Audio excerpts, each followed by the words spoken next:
Partnership के सभी learners को तरुण सर का नमस्कार। अपने पिछले वीडियो में हम लोगों ने बंद की गई साझेदारी पुस्तकों में समायोजन का तरीका समझना शुरू कर दिया था। आज हम बेसिक तरीकों से आगे बढ़कर कुछ और जटिल समायोजनों को समझने का प्रयास करेंगे। चलिए, जब हम साझेदारी व्यापार प्रारंभ करते हैं तो उसके अंदर अंत के अंदर लाभ और हानि का बंटवारा किया जाता है। अब जब भी लाभ हानि का बंटवारा किया जाता है तो ये संभव नहीं है कि हर साझेदार उससे खुश हो जाए। हमने जब अपनी पुस्तकों को बंद कर दिया, हो सकता है 3 साझेदार हो और तीनों ही साझेदार अपने लिए दूसरों से ज़्यादा प्रॉफिट की डिमांड कर दे। क्यों, देखते हैं। मान लेते हैं यहाँ पर ये 3 पार्टनर हैं, ए, बी और सी। पार्टनर ए कहता है कि मैंने बिजनेस को ज़्यादा टाइम दिया, इस कारण से मुझे ज़्यादा प्रॉफिट मिलना चाहिए। बी कहता है कि साहब मैंने बिजनेस के अंदर ये ज़्यादा कैपिटल लगाई, इस कारण से मुझे ज़्यादा प्रॉफिट चाहिए। और सी कहता है कि साहब बिजनेस के लिए जो सेल्स है वो मैं दूसरों से ज़्यादा लाया हूँ, इस कारण से मुझे ज़्यादा प्रॉफिट चाहिए। अब तीनों ही क्या करें, ज़्यादा प्रॉफिट मांग रहे हैं। ठीक है, हो सकता है हल्का सा तनाव हो जाए, लेकिन हमें इस तनाव के कारण बिजनेस को बंद नहीं करना है। तो ये तीनों मिलकर के तय करते हैं कि भाई अपन अपनी म्यूचुअल अंडरस्टैंडिंग से जो पुराना रेशियो था उसको चेंज कर देते हैं और नए रेशियो को अपना लेते हैं। और कब से? बैक डेट से। इतनी बात हो गई। अब इस बैक डेट के अंदर से इस एडजस्टमेंट को कैसे करना कि हमने पहले एक प्रॉफिट अलग रेशियो में डिवाइड कर दिया, उस प्रॉफिट को हमें एक अलग रेशियो में डिवाइड करना है और उसका एडजस्टमेंट हमें करना है। चलिए देखते हैं। हमने यहाँ पर एक क्वेश्चन बना रखा है। देखिए, हमारे पास में 3 पार्टनर हैं, ए, बी, सी। ये तीनों अभी कर रहे हैं कि साहब हम तो बराबर बांट रहे थे पहले ही। तो इनको 3 लाख का प्रॉफिट हुआ। उस 3 लाख को क्या किया इन्होंने, इक्वल डिवाइड कर दिया। तीनों को 1-1 लाख मिल गया, लेकिन ये सहमत नहीं हुए। आप देख सकते हो ये भी उदास है। अब हमें करना है इस प्रॉफिट को चेंज। इन्होंने जब किया कि भाई क्या करना है, नया रेशियो इन्होंने बनाया साहब 3, 2 और 5, ये इनका नया रेशियो। अब एडजस्टमेंट करने का तरीका हमें देखना है। 2 काम करना है आपको। कितने काम? 2 काम। पहला काम, इनको जो भी प्रॉफिट डिवाइड किया हमने उसको इनसे वापस ले लो। तो हमने पार्टनर से 1-1 लाख तीनों से वापस ले लिया। कितना हो गया वापस? 3 लाख आ गया फर्म के पास। और इस 3 लाख को जो नया रेशियो इन्होंने डिसाइड किया था कि अब हम इस रेशियो में डिवाइड करेंगे, उसके अंदर इनको बांट दो वापस। ये 3, 2, 5 है, तो ए को मिल गया 90,000, बी को 60,000 और सी को 1,50,000। वापस बताता हूं हमें करना क्या, वास्तव में क्या कर रहे हैं। एंट्री तो हम बताएंगे।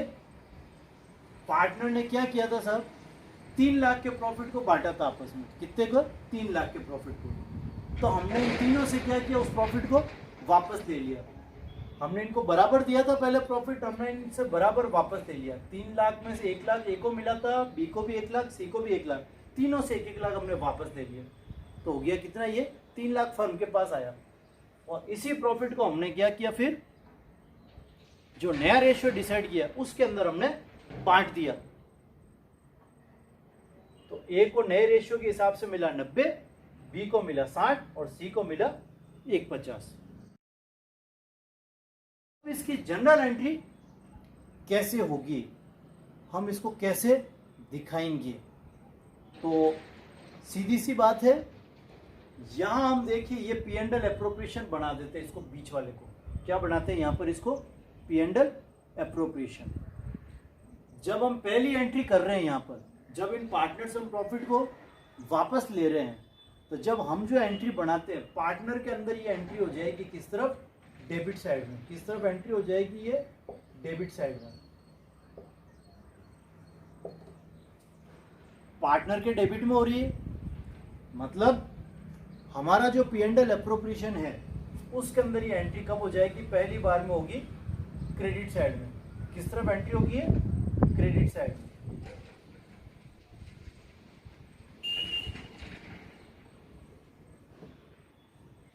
अब जब सेकेंड स्टेप में हम इन पार्टनर को नया प्रॉफिट देंगे रिवाइज किया हुआ, तो पार्टनर तो साहब हो जाएंगे आपके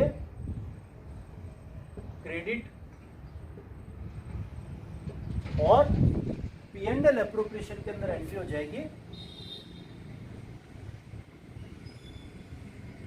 डेबिट। मतलब पहले पार्टनर को डेबिट करना है, किस प्रॉफिट से, पुराने वाले गलत वाले प्रॉफिट से, और P&L अप्रोप्रिएशन हो जाएगा आपका क्रेडिट। और जब बाद में हम डिवाइड करेंगे प्रॉफिट को, तब P&L अप्रोप्रिएशन हो जाएगा डेबिट और पार्टनर हो जाएंगे क्रेडिट। तो हमें स्टार्टिंग पार्टनर से ही करनी है, पहले पार्टनर को डेबिट करेंगे और P&L को क्रेडिट, बाद में पार्टनर को क्रेडिट कर देंगे और इसको डेबिट। सबसे पहले हमने असहमति वाले लाभ अनुपात के अंदर इनसे वापस लिया, तो P&L अप्रोप्रिएशन में 3 लाख आ गया डेबिट साइड में, और पार्टनर के अंदर उनका हर एक का हिस्सा, सबका हिस्सा 1-1 लाख था, ये आ गया इनके डेबिट साइड में। दूसरे स्टेप में हमने क्या किया, इसी 3 लाख के प्रॉफिट को नया जो हमने अनुपात डिसाइड किया था कि भी इस अनुपात में सब खुश है, उसके अंदर बांट दिए। नया अनुपात हमने देखा था 3-2-5, तो पार्टनर के अंदर उसको हमने बांट दिया। तरीका वही है, जब हम पार्टनर से इसको प्रॉफिट को पहले स्टेप में वापस किया, तो P&L के अंदर क्रेडिट साइड में एंट्री हो गई और पार्टनर के अंदर डेबिट साइड में एंट्री हो गई।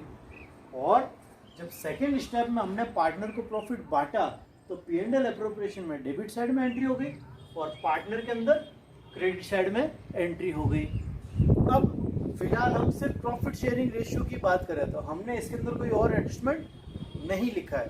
लास्ट में समायोजन पर लाभ या हानि।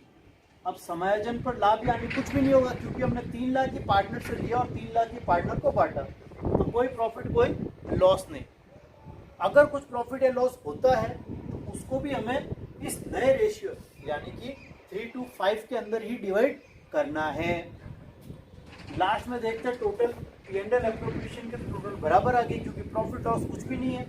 अब ए का मामला देखते हैं, डेबिट की टोटल 1 लाख, क्रेडिट की टोटल 90,000। लास्ट में हमको बैलेंस निकालना होता है, तो इसका ए का बैलेंस आ जाएगा आपका, डेबिट की टोटल 1 लाख ज़्यादा है, कितना बैलेंस आ गया, 1 लाख में से 90,000 माइनस किया आपने, तो आ गया कितना, 10,000। ऐसे कैसे बी का देखते हैं, डेबिट की टोटल 1 लाख, क्रेडिट की टोटल 60,000। यहाँ पर भी डेबिट की टोटल ज़्यादा है, तो बैलेंस भी डेबिट का आ गया, तो 1 लाख में से 60,000 आपने माइनस किया, आ गया 40,000। आगे देखिए सी के अंदर डेबिट की टोटल 1 लाख, क्रेडिट की टोटल 150। सी के अंदर क्रेडिट की टोटल ज़्यादा है, तो 1,50,000 में से 1 लाख माइनस किया, आया आपके पास 50,000। अब इसकी जनरल एंट्री बनानी है, वही क्लिक हो गया बच्चों के दिमाग में कि जिसका बैलेंस डेबिट आया उसको जनरल एंट्री में भी डेबिट करना है, जिसका बैलेंस क्रेडिट का आया उसको जनरल एंट्री में क्रेडिट करना है। तो ए का बैलेंस डेबिट आया था, इसलिए ए कैपिटल अकाउंट डेबिट 10,000। बी का भी डेबिट बैलेंस है, तो बी कैपिटल अकाउंट डेबिट 40,000। सी का क्रेडिट बैलेंस आया था, तो 2 सी कैपिटल अकाउंट 50,000।